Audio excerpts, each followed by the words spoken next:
इस वक्त दुनिया महायुद्ध के सबसे खौफनाक मुहाने पर खड़ी है।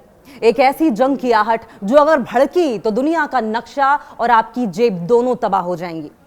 जी हां, यमन के हूती विद्रोहियों ने सऊदी अरब के खिलाफ उस खूनी जंग का बिगुल फूंक दिया है जिसने खाड़ी देशों समेत पूरी दुनिया की सांसें अटका दी हैं।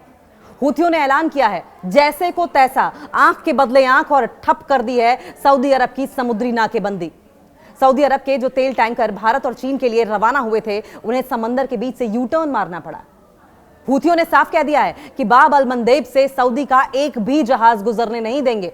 लेकिन दूसरी तरफ यमन की सरकार ने भी हुंकार भर दी है कि अब हूतियों के मुकम्मल खात्मे का वक्त आ चुका है। सवाल सबसे बड़ा है कि क्या यमन का यह गृहयुद्ध अब सऊदी अरब और ईरान के बीच सीधे और विनाशकारी महायुद्ध में बदलने जा रहा है?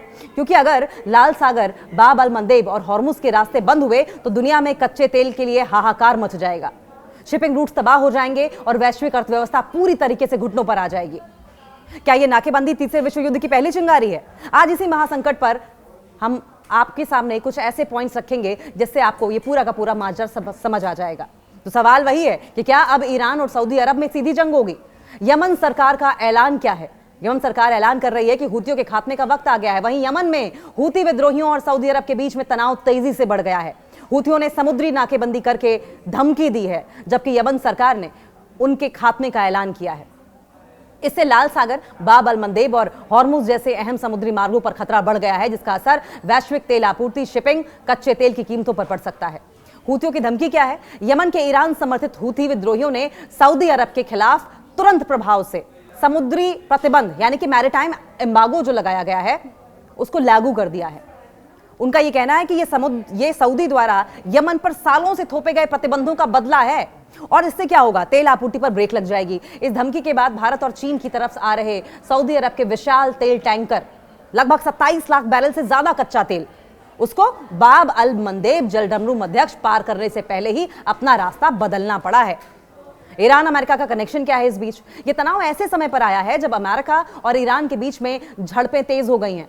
रिपोर्ट के मुताबिक ईरान ने हूतियों को अमेरिकी हमलों के जवाब में बाब अल मंदेब का रणनीतिक रास्ता चौक करने का निर्देश दिया है और फिर इस पर सऊदी अरब ने रिटेलिएट किया है। सऊदी का पलटवार क्या है? सऊदी अरब के विदेश मंत्रालय ने हूतियों के आरोपों को खारिज करते हुए साफ कह दिया है कि वे अंतर्राष्ट्रीय कानून के तहत अपने जहाजों की सुरक्षा के लिए सभी जरूरी और कड़े कदम उठाएंगे।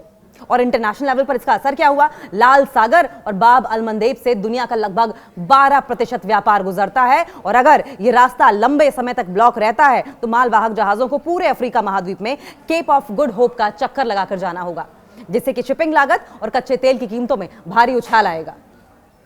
यमन में हूती विद्रोहियों और सऊदी अरब के बीच तनाव फिर से बढ़ गया है। हूतियों ने सऊदी अरब के खिलाफ समुद्री नाकेबंदी की धमकी दी है, जबकि यमन सरकार ने उनके खात्मे का ऐलान कर दिया है।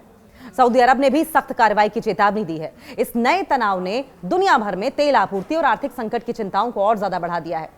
तो चलिए एक एक करके जानने की कोशिश करते हैं कि लाल सागर, बाब अल मंदेब पर बढ़ते तनाव का ग्लोबल ऑयल सप्लाई और सप्लाई चेन पर और कीमतों पर क्या असर रहेगा। लाल सागर और बाब अल मंदेब में बढ़ती जंग की आग सिर्फ खाड़ी देशों तक सीमित नहीं रहेगी, बल्कि ये पूरी दुनिया में ऐसी आर्थिक तबाही लाएगी जिसका असर हर आम आदमी की जेब और वैश्विक अर्थव्यवस्था पर होगा। अगर ये समुद्री रास्ता पूरी तरीके से ब्लॉक होता है तो वैश्विक तेल आपूर्ति और कीमतों पर होने वाली तबाही का पूरा हिसाब किताब नीचे दिए गए मुख्य बिंदुओं में आपको समझाते हैं। क्रूड ऑयल पर असर पड़ेगा। कच्चे तेल की कीमतों में बारूदी विस्फोट देखने को मिलेगा। $100 के पार क्रूड ऑयल पहुंच जाएगा। बाब अल मंदेब और लाल सागर के रास्ते रोजाना करीब 90 लाख बैरल कच्चा तेल और रिफाइंड पेट्रोलियम गुजरता है और इस रास्ते के बंद होते ही अंतर्राष्ट्रीय बाजार में ब्रेंट क्रूड की कीमतें कुछ ही दिनों में $100 से $120 प्रति बैरल के स्तर को पार कर सकती हैं। जबरदस्त तरीके से आग लग जाएगी पेट्रोल, डीजल में, क्रूड ऑयल में। इतिहास की सबसे बड़ी महंगाई होगी अगर ईरान सीधे इस जंग में कूदता है और हॉर्मुज जलडमरू मध्यस्थ भी ब्लॉक हो जाता है तो तेल की कीमतें $150 प्रति बैरल तक भी पहुंच सकती हैं, जो वैश्विक इतिहास का सबसे बड़ा एनर्जी क्राइसिस होगा।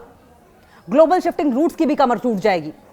10 से 14 दिनों की देरी, लाल सागर का रास्ता बंद होने पर जहाजों को स्वेज नहर की बजाय पूरे अफ्रीका महाद्वीप का चक्कर लगाकर केप ऑफ गुड होप के रास्ते से जाना होगा। इससे यात्रा की दूरी करीब 6000 किलोमीटर बढ़ जाएगी और माल पहुंचने में 10 से 14 दिन की भारी देरी भी होगी।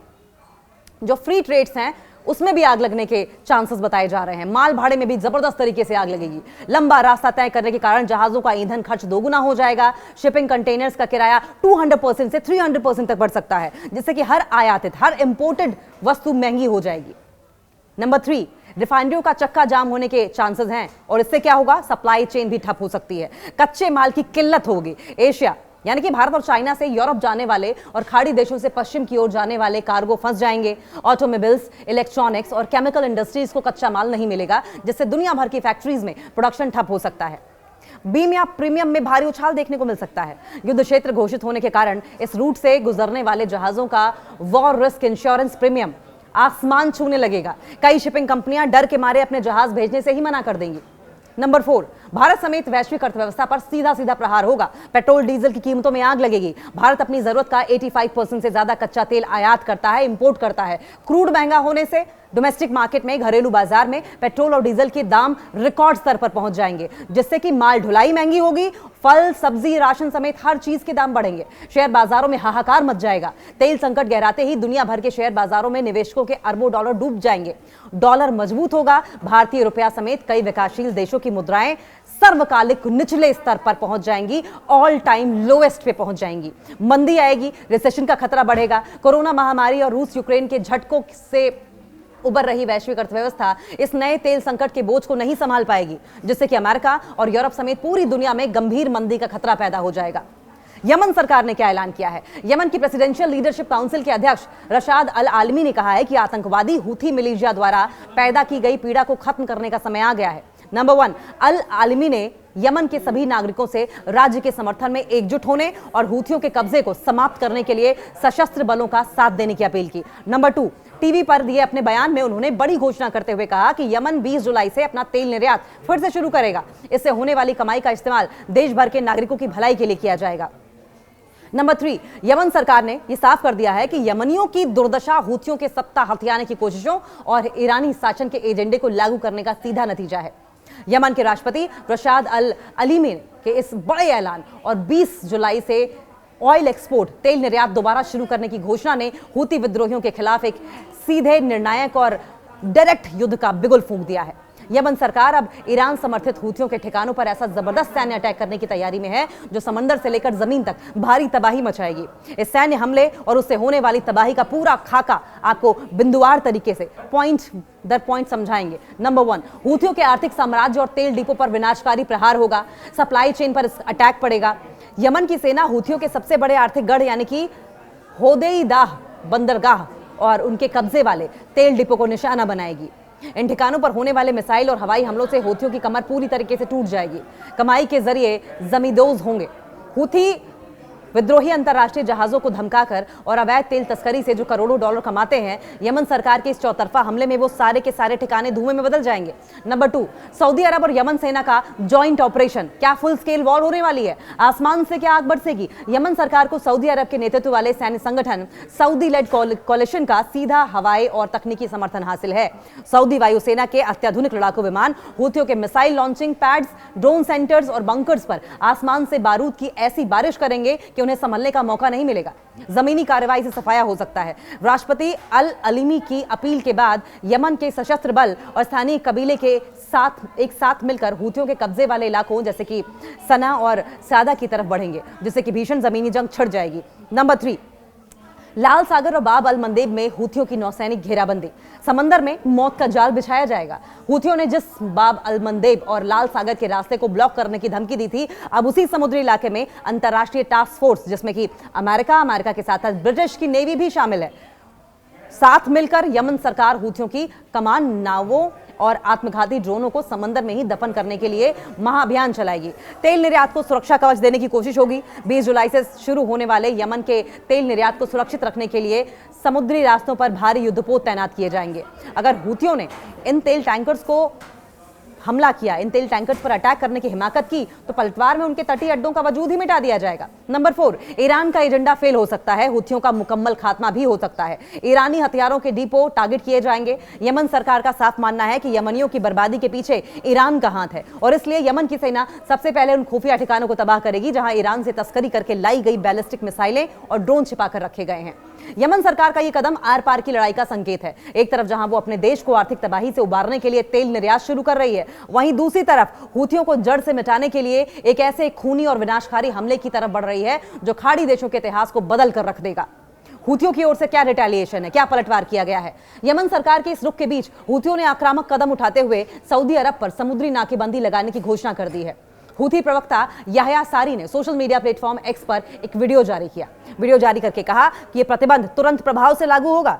हूथियों का आरोप है कि सऊदी अरब ने यमन की राजधानी सना की घेराबंदी कर रखी है, जिसके जवाब में यह नाकेबंदी की जा रही है। पिछले हफ्ते सऊदी अरब ने सना के हवाई अड्डे पर हमला किया था, जिसके जवाब में हूथियों ने दक्षिणी सऊदी हवाई अड्डे को निशाना बनाया। 2022 के बाद ये दोनों के बीच सबसे भीषण सैन्य टकराव था। सऊदी अरब ने भी कड़ा जवाब दिया है इस पर। हूथियों की इस धमकी पर सऊदी अरब ने भी बेहद सख्त प्रतिक्रिया दी है। सऊदी विदेश मंत्रालय ने हूथियों के इस बयान की कड़ी निंदा की। सऊदी अरब ने साफ किया है कि वो 1982 के संयुक्त राष्ट्र समुद्री कानून यानी कि UNCLOS और अंतर्राष्ट्रीय कानूनों के तहत अपने जहाजों की सुरक्षा के लिए सभी जरूरी उपाय करेगा। सऊदी मंत्रालय ने कहा है कि हूथी मिलिशिया यमन को क्षेत्रीय संघर्ष में घसीट रही है और लाल सागर में व्यापारिक जहाजों को निशाना बनाकर आज यमनियों की मुश्किलें बढ़ा रही है। हूथियों ने सना हवाई अड्डे से उड़ानें शुरू करने की सभी पहलों को खारिज कर दिया है। कोalition जॉइंट फोर्सेस कमांड के मेजर जनरल तुर्की अल मल्की ने चेतावनी दी है कि बाब अल मंदेब स्ट्रेट से गुजरने वाले जहाजों के लिए सुरक्षा उपाय कर लिए गए हैं और हूथियों के किसी भी खतरे से तेजी और सख्ती से निपटा जाए। वैश्विक तेल बाजार पर खतरा मंडराता हुआ दिखाई देता है और मंडराता संकट इस तनाव का सबसे बड़ा असर ग्लोबल ऑयल मार्केट पर पड़ेगा। हूथियों के ऐलान का मतलब है कि लाल सागर से होने वाली सऊदी अरब के लाखों बैरल तेल निर्यात पर खतरा मंडराने लगा है। अमेरिका और ईरान के बीच चल रहे हमलों के कारण हॉर्मुज स्ट्रेट पर समुद्री यातायात ठप है। इस ताजा संकट की खबरों के बाद ग्लोबल बेंचमार्क ब्रेंट क्रूड की कीमतों में सोमवार को 3.8% तक का भारी उछाल देखने को मिला और 2.3% तक की गिरावट भी देखने को मिली। अमेरिका, ईरान और युद्ध के दौरान वैश्विक ऊर्जा कीमतों को स्थिर रखने में सऊदी अरब की भूमिका बेहद अहम है और इसलिए सऊदी पर खतरा पूरी दुनिया के लिए एक अलार्म है। यह विवाद सिर्फ यमन या सऊदी अरब तक सीमित नहीं है, बल्कि यह सऊदी अरब बनाम ईरान के बीच चल रहे प्रॉक्सी वॉर का हिस्सा हो गया है। ईरान हूथियों का हथियार और फंडिंग देता है, जबकि सऊदी यमन की वैध सरकार का समर्थन करता है। लाल सागर और बाब अल मंदेब स्ट्रेट दुनिया के सबसे महत्वपूर्ण चेक पॉइंट्स हैं। यहां किसी भी तरह की नाकेबंदी सीधे तौर पर यूरोप और एशिया के बीच सप्लाई चेन को तोड़ देती है, जिससे कि महंगाई और ऊर्जा संकट पैदा होता है।